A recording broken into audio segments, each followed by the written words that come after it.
Subscribe करें हमारा YouTube channel, bell icon को क्लिक करना ना भूलें, जिससे आगे आने वाले सभी यूट्यूब अपडेट्स, वीडियोस, नोटिफिकेशंस आपको मिलते रहें।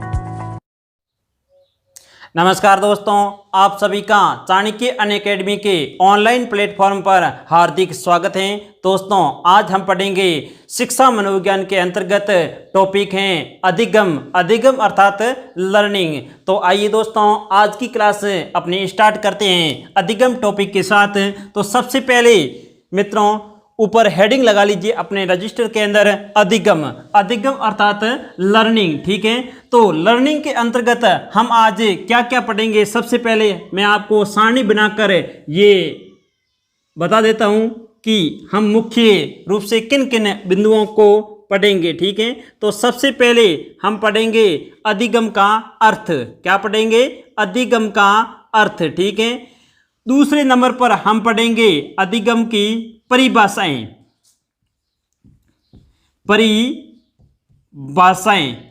ठीक है, और तीसरे नंबर पर हम पढ़ेंगे अधिगम की विशेषताएं। क्या पढ़ेंगे? विशेषताएं। ठीक है, अधिगम की विशेषताएं। और चौथे नंबर पर हम पढ़ेंगे अधिगम के मुख्य सोपान। क्या पढ़ेंगे? अधिगम के सोपान। ठीक है, और अधिगम को प्रभावित करने वाले कारक, यानी पांचवें नंबर पर हम पढ़ेंगे कारक। ठीक है, कारक या दशाएं। ठीक है, कारक अर्थात दशाएं, यानी अधिगम को कौन कौन सी कारक अर्थात दशाएं प्रभावित करती हैं, तो वो भी हम पढ़ेंगे। तो इन बिंदुओं को हम विशेष रूप से आज पढ़ेंगे: अर्थ, परिभाषाएं, विशेषताएं, सोपान, कारक। ठीक है, तो आज हम 5 बिंदुओं पर विशेष रूप से चर्चा करेंगे, इसलिए इस वीडियो को अंतिम तक यानी पूरा वीडियो जरूर देखें और मित्रों के साथ अधिक से अधिक शेयर करें, ताकि इस निःशुल्क ऑनलाइन क्लास का सभी फायदा भी उठा सकें। तो सबसे पहले हम जानते हैं अर्थ, यानी अधिगम का अर्थ क्या होता है। तो देखिए, शाब्दिक अर्थ सबसे पहले आप लिख लीजिए अपने रजिस्टर के अंदर। शाब्दिक अर्थ यानी अधिगम का शाब्दिक अर्थ क्या होता है? सीखना। क्या होता है? सीखना। ठीक है, तो ये लिख लीजिए, अधिगम का शाब्दिक अर्थ क्या होता है? सीखना। और इनका विशेष रूप से अर्थ लिख लीजिए, व्यवहार में वांछित परिवर्तन ही अधिगम है। व्यवहार में वांछित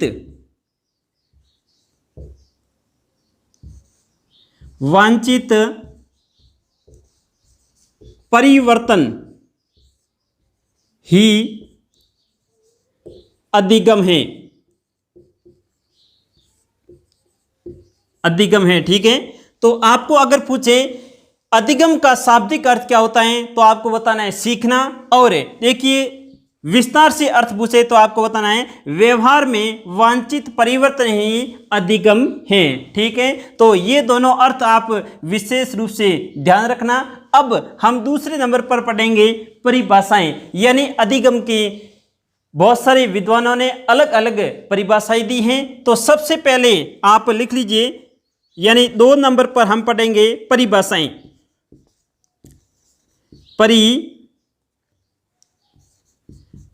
ठीक है, परिभाषाओं के अंदर सबसे पहली परिभाषा आप लिख लीजिए वुडवर्थ के अनुसार। वुडवर्थ, देखिए दोस्तों, वुडवर्थ ने अधिगम की क्या परिभाषा दी, यानी सीखना विकास की प्रक्रिया है। तो आप लिख लीजिए सीखना, ये इन्वर्टेड कॉमा के अंदर बंद कर लीजिए, यानी परिभाषा इन्वर्टेड कॉमे के अंदर आती है। तो सीखना विकास की प्रक्रिया है। सीखना विकास की प्रक्रिया है। ये परिभाषा किसने दी? वुडवर्थ की। यानी ये परिभाषा इंपॉर्टेंट है, आप विशेष रूप से ध्यान रखना। यानी ये परिभाषा कई बार एग्जाम के अंदर पूछी भी गई है और आगे भी आप विशेष रूप से ध्यान रखना। अगली परिभाषा हम पढ़ते हैं। एक और दूसरा विद्वान था जिसका नाम था स्किनर। क्या नाम था? स्किनर। ठीक है, स्किनर ने अधिगम की क्या परिभाषा दी है? तो ध्यान दीजिए, सीखना व्यवहार में उत्तरोत्तर सामंजस्य की प्रक्रिया है। सीखना, आप लिख लीजिए, सीखना व्यवहार में उत्तरोत्तर सामंजस्य की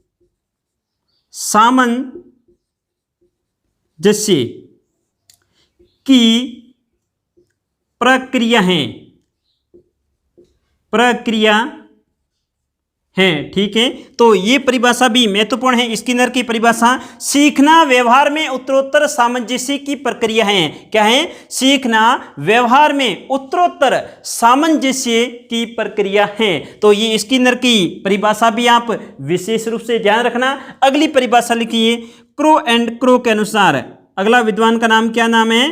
क्रो एंड क्रो के अनुसार। क्रो एंड क्रो के अनुसार, यानी क्रो एंड क्रो ने अधिगम की क्या परिभाषा दी? तो ध्यान दीजिए, सीखना आदतों, ज्ञान और अभिव्यक्तियों का अर्जन है। तो आप लिख लीजिए, सीखना आदतों, ज्ञान और अभिव्यक्तियों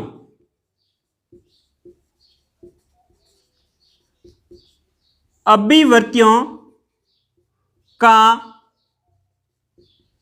अर्जन है। देखिए दोस्तों, क्रो एंड क्रो ने अधिगम अर्थात लर्निंग की क्या परिभाषा दी? सीखना आदतों का ज्ञान और अभिव्यक्तियों का अर्जन है। तो ये परिभाषा भी महत्वपूर्ण है, आप विशेष रूप से ध्यान देना। और अगली परिभाषा हम लिखेंगे गेट्स के अनुसार। ध्यान दीजिए, गेट्स व अन्य, गेट्स व अन्य, यानी एक विद्वान का नाम है गेट्स और इनके जो साथी हैं उनका साथ में लिख दिया अन्य। यानी गेट्स के अनुसार अधिगम की क्या परिभाषा दी? तो ध्यान दीजिए, सीखना अनुभव और प्रशिक्षण द्वारा व्यवहार में परिवर्तन है। ध्यान दीजिए, लिख लीजिए, सीखना अनुभव और प्रशिक्षण द्वारा व्यवहार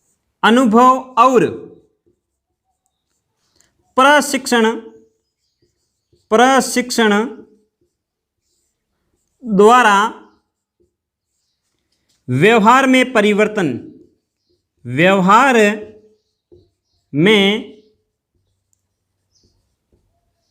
परिवर्तन है। ठीक है, तो क्या परिभाषा दी गेट्स ने? सीखना अनुभव और प्रशिक्षण द्वारा व्यवहार में परिवर्तन है। तो ये परिभाषा भी विशेष रूप से ध्यान रखना। अगली परिभाषा है हिलगार्ड के अनुसार। तो लिख लीजिए, पांचवी परिभाषा हिलगार्ड। देखिए दोस्तों, हिलगार्ड ने अधिगम की क्या परिभाषा दी? देखिए, ध्यान दीजिए दोस्तों, नवीन परिस्थितियों में अपने आप को अनुकूलित करना ही अधिगम है। क्या दी? नवीन परिस्थितियों में अपने आप को अनुकूलित करना ही अधिगम है। तो लिख लीजिए, नवीन परिस्थितियों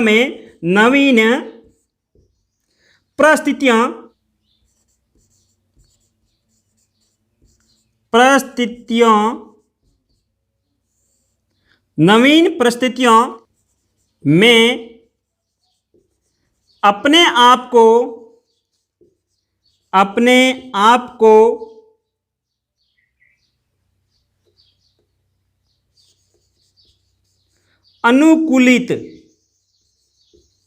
अनुकूलित करना ही अधिगम है। ठीक है, तो ये परिभाषा भी महत्वपूर्ण है। हिलगार्ड की नवीन परिस्थितियों में अपने आप को अनुकूलित करना ही अधिगम है। तो ये ध्यान दीजिए दोस्तों, 5 परिभाषाएं विशेष रूप से आप एग्जाम के अंदर ध्यान रखना, क्योंकि ये परिभाषा सबसे महत्वपूर्ण है। तो इन परिभाषाओं को अपने नोटबुक के अंदर नोट कर लीजिए या एक बार इनका स्क्रीनशॉट ले लीजिए।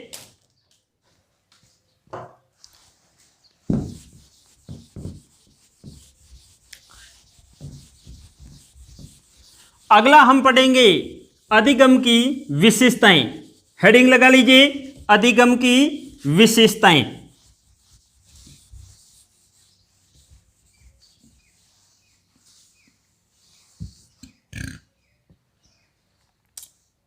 देखिए दोस्तों, अधिगम की क्या क्या विशेषता है। तो देखिए, 2 महत्वपूर्ण विशेषता हैं जो आपको विशेष रूप से ध्यान रखना है। एक तो है निरंतरता। क्या है? निरंतरता।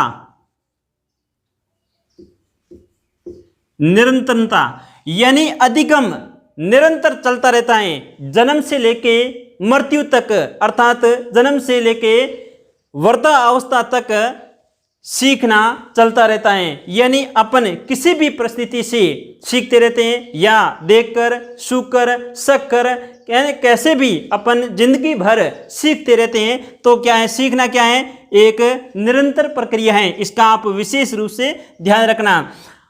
दूसरी विशेषता है सार्वभौमिक। क्या है? सार्वभौमिक। सार्वभौमिकता। सार्वभौमिकता यानी सीखना सभी जगह रहता है। ध्यान दीजिए, अपन किसी भी स्थान पर रहकर सीख सकते हैं। यानी आप किसी भी परिस्थिति के अंदर व्यक्ति सीख सकता है। एक ध्यान दीजिए, मनुष्य भी नहीं, जीव, जानवर, पशु, पक्षी सभी के अंदर सीखने की प्रक्रिया मौजूद रहती है। यानी सभी जितने भी धरती के ऊपर जीव हैं वे सभी अपने अनुसार सीखते हैं। इसका आप विशेष ध्यान देना। तो सीखने की मुख्य 2 विशेषताएं आप विशेष रूप से ध्यान रखना। एक तो निरंतरता यानी कंटिन्यू रहता है, और एक सार्वभौमिकता यानी सभी जगह, अर्थात सभी जीव जंतु पशु पक्षी सभी सीखते हैं, यानी सीखने की प्रक्रिया उनके अंदर होती है। तो आप विशेषताओं के अंदर इन 2 विशेषताओं का विशेष रूप से ध्यान रखना। आगे बढ़ते हम अधिगम के सोपान। तो हेडिंग लगा लीजिए, अधिगम के सोपान।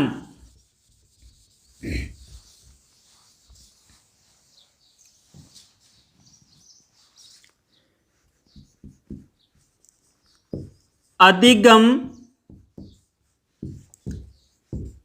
के सोपान। अधिगम के सोपान अर्थात इंग्लिश में लिख लीजिए स्टेप्स ऑफ लर्निंग।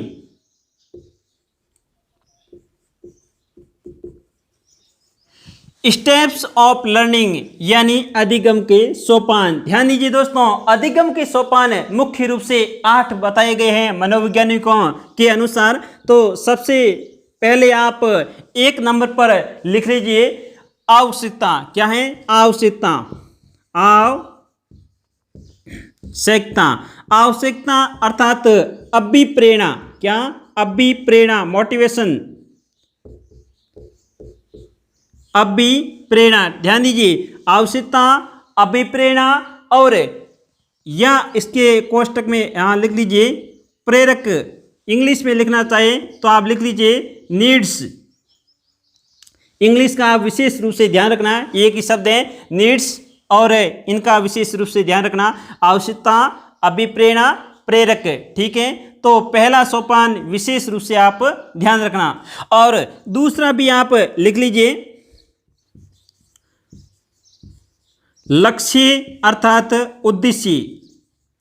लक्ष्य अर्थात उद्देश्य। देखिए इंग्लिश में लिखना चाहें तो लिख लीजिए गोल। ठीक है, तो ये इंग्लिश वाला विशेष रूप से ध्यान रखना, लक्ष्य या उद्देश्य, ये अधिगम का दूसरा सोपान है। और तीसरा सोपान है तत्परता या बाधा। ध्यान दीजिए, तत्परता, तत्परता या बाधा। ठीक है, ध्यान दीजिए दोस्तों, तत्परता या बाधा। ठीक है, तत्परता को अर्थ इंग्लिश में आप लिख लीजिए रेडीनेस, रेडीनेस। ठीक है, रेडीनेस, रेडीनेस का अर्थ होता है तत्परता।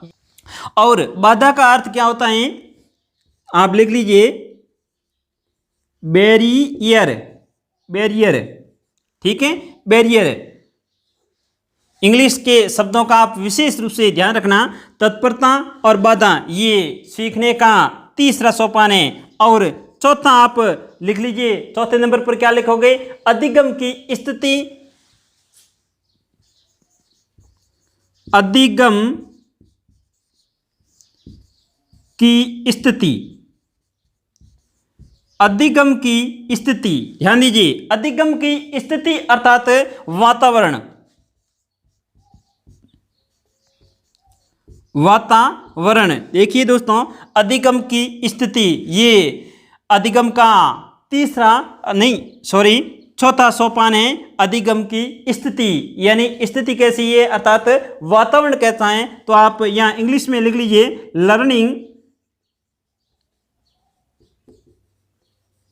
Learning situation,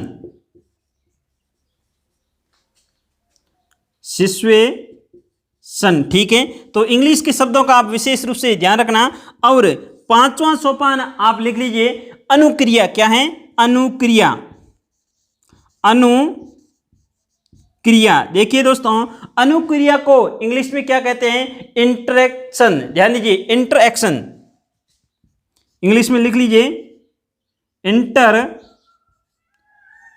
action.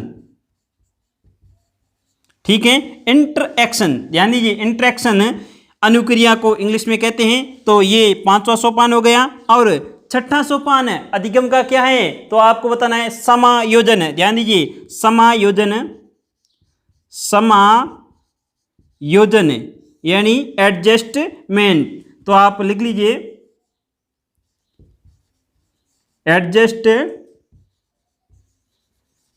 ठीक है, एडजस्टमेंट। तो ये भी आप विशेष रूप से दोस्तों ध्यान रखना, छठा सोपान। और सातवां सोपान क्या है, व्यवहार में परिवर्तन। क्या है, व्यवहार में परिवर्तन, व्यवहार में परिवर्तन,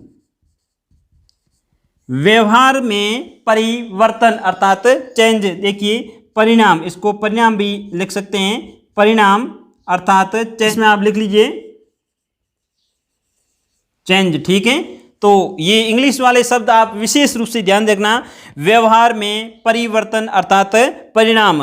अगला यानी आठवां सोपान क्या है, तो आपको बताना है स्थायीकरण। क्या है, आठवां यहां लिख लीजिए स्थायीकरण, स्थायीकरण। ठीक है, स्थायीकरण, स्थायीकरण को आप ध्यान दीजिए परिवर्तनों का स्थायीकरण भी लिख सकते हैं, परिवर्तनों का स्थायीकरण, परिवर्तनों का स्थायीकरण। ठीक है, परिवर्तनों का स्थायीकरण यानी आपको इंग्लिश के अंदर लिखना है तो लिख लीजिए स्टेबलाइजेशन। ठीक है, स्टेबलाइजेशन।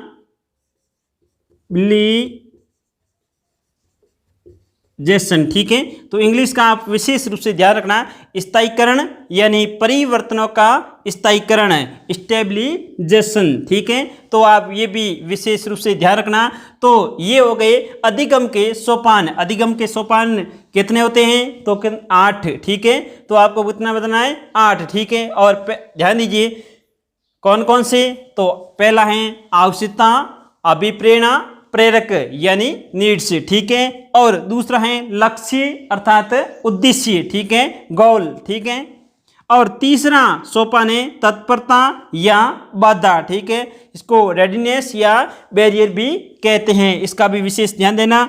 और चौथा सोपान है अधिगम की स्थिति अर्थात वातावरण यानी लर्निंग सिचुएशन। ठीक है, लर्निंग सिचुएशन यानी स्थिति अर्थात वातावरण, ठीक है। और पांचवा है अनुक्रिया, ठीक है, इंटरेक्शन, ठीक है। और छठा है समायोजन यानी एडजस्टमेंट, ठीक है। और व्यवहार में परिवर्तन अर्थात परिणाम, चेंज, ठीक है। और आठवां है स्थायीकरण या परिवर्तनों का स्थायीकरण यानी स्टेबलाइजेशन, ठीक है। इसका भी विशेष रूप से ध्यान देना। तो ये भी आप रजिस्टर के अंदर एक बार उतार लीजिए या एक बार आप बोर्ड का स्क्रीनशॉट ले लीजिए।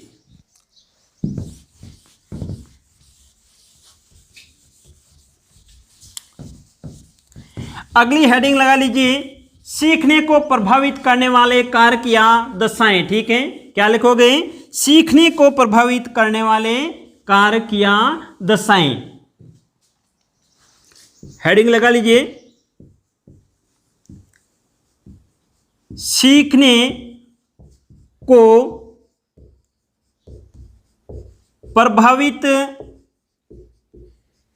करने वाले कारक या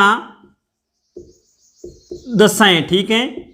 सीखने को प्रभावित करने वाले कारक या दशाएं, ये भी महत्वपूर्ण है, आप विशेष रूप से ध्यान देना। इनसे भी कई बार परीक्षाओं के अंदर प्रश्न पूछे जाते हैं। तो देखिए, सीखने को प्रभावित करने वाले कौन कौन से कारक हैं या कौन कौन सी दशाएं हैं। तो पहला लिखिए, विषय सामग्री का स्वरूप।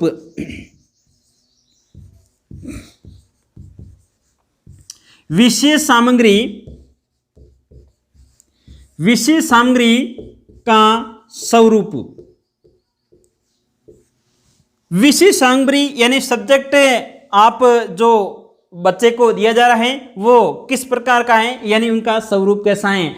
अगर उनके लेवल के अनुसार उनके सामने विषय सामग्री रखी जाएगी तो ध्यान दीजिए वो सीखने में उनको आसानी होगी। अगर उनके सामने कठिन विषय वस्तु रखी जाएगी तो क्या है, वो सीख नहीं पाएगा। अर्थात सरल सामग्री को जल्दी सीखता है, सरल वो रोचक, ठीक है। और जो कठिन होती हैं, बोरिंग होती हैं, उनको कठिनाई से सीखता है।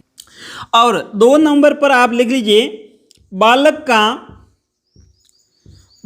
का मानसिक व शारीरिक, बालक का मानसिक व शारीरिक स्वास्थ्य, ठीक है। बालक का मानसिक व शारीरिक स्वास्थ्य, यानी दोस्तों आपको ये भी विशेष ध्यान रखना है, यानी ये कारक प्रभावित करता है सीखने को। बच्चे का मानसिक स्वास्थ्य कैसा है और शारीरिक स्वास्थ्य कैसा है, इन दोनों बातों को विशेष रूप से ध्यान में रखा जाता है।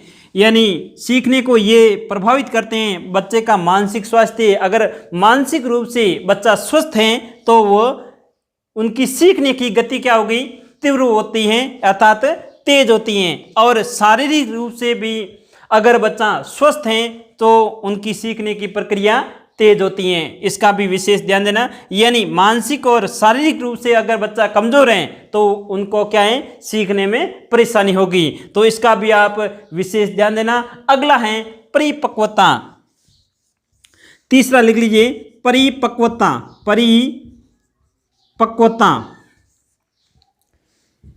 यानी दोस्तों सीखने की प्रक्रिया में परिपक्वता भी एक बाधक होती है, इसका विशेष ध्यान देना। यानी छोटी उम्र में जो बच्चे सीख पाते हैं वे बड़ी उम्र में व्यक्ति नहीं सीख पाते हैं। यानी शेषावस्था के अंदर बच्चा जितना सीख लेता है उतना वो सारी उम्र नहीं सीख पाता है, इसका विशेष ध्यान देना। इसलिए ध्यान दीजिए, परिपक्वता भी सीखने को प्रभावित करती हैं, इसका विशेष ध्यान देना।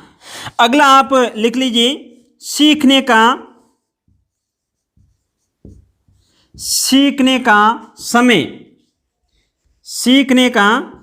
समय व थकान।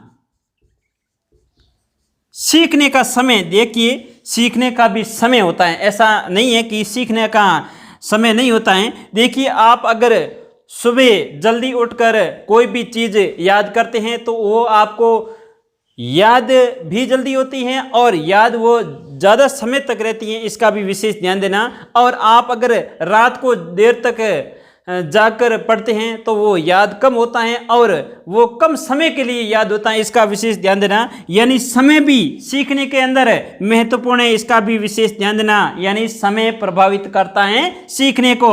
और थकान, ध्यान दीजिए, अगर व्यक्ति थका हुआ है तो वो कम सीखेगा, यानी उनकी रुचि नहीं होगी सीखने के अंदर।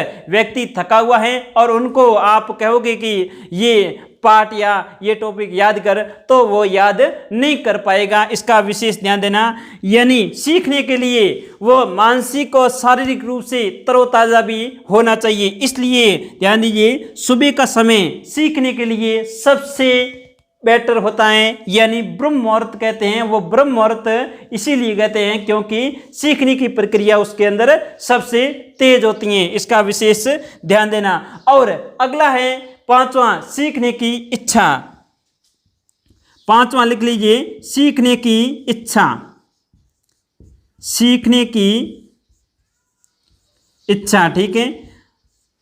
देखिए दोस्तों, अगर बच्चे के अंदर सीखने की ललक या इच्छा होगी तो वो ज़्यादा सीख पाएगा। अगर बच्चे के अंदर सीखने की इच्छा भी नहीं है और आप उनको ज़बरदस्ती सौंप रहे हैं तो वो सीख नहीं पाएगा। जैसे एक मनोविज्ञान के अंदर उदाहरण प्रचलित है कि घोड़े को आप तालाब तक ले जा सकते हैं परंतु उनको पानी पीने के लिए बाध्य नहीं कर सकते हैं। यानी आप घोड़े को पानी तक तो ले जा सकते हैं, यानी जबरदस्ती उनको पानी तक ले जा सकते हैं, पर पानी पीने के लिए उनको बाध्य नहीं कर सकते हैं, इसका विशेष ध्यान देना। इसलिए यहाँ लिखा हुआ है सीखने की इच्छा, यानी घोड़े को प्यास भी नहीं लगी है, यानी घोड़े की इच्छा भी नहीं हो रही है पानी पीने की, आप उनको जबरदस्ती पानी के पास ले जा रहे हैं, वो पानी नहीं पिएगा। तो इसका भी विशेष ध्यान रखना। सीखने की इच्छा ये भी प्रभावित करती है सीखने को, ठीक है। और अगला है प्रेरणा। प्रेरणा, ठीक है। देखिए दोस्तों, प्रेरणा भी सीखने के अंदर महत्वपूर्ण अपना स्थान रखती है। अगर बच्चे को आप अभिप्रेरित या प्रेरित करते रहोगे तो वो ज़्यादा सीखेगा, यानी इसका विशेष ध्यान देना। प्रेरणा सीखने को प्रभावित करती हैं, तो ये भी आप विशेष ध्यान देना। अगला आप यहाँ पर लिख लीजिए 7 नंबर, अध्यापक, यानी टीचर की भी भूमिका होती है, गुरु की। अध्यापक व सीखने की प्रक्रिया। सीखने की प्रक्रिया यानी सीखने के अंदर अध्यापक अर्थात मार्गदर्शन की बहुत ही महत्वपूर्ण भूमिका होती है। यानी अच्छा सफल अध्यापक होगा तो वो उनको अच्छा मार्गदर्शन करेगा, तो उनको सीखने के अंदर जो बाधाएं आएगी वो बाधाएं कौन दूर करेगा, अध्यापक कर लेगा, तो वो बच्चा जल्दी से जल्दी आगे बढ़ता रहेगा। इसलिए अध्यापक की भी महत्वपूर्ण भूमिका है, इसका विशेष ध्यान देना। और अगला है सीखने का उचित वातावरण। 8वां आप लिख लीजिए, सीखने का उचित वातावरण। सीखने का उचित वातावरण। उचित वातावरण।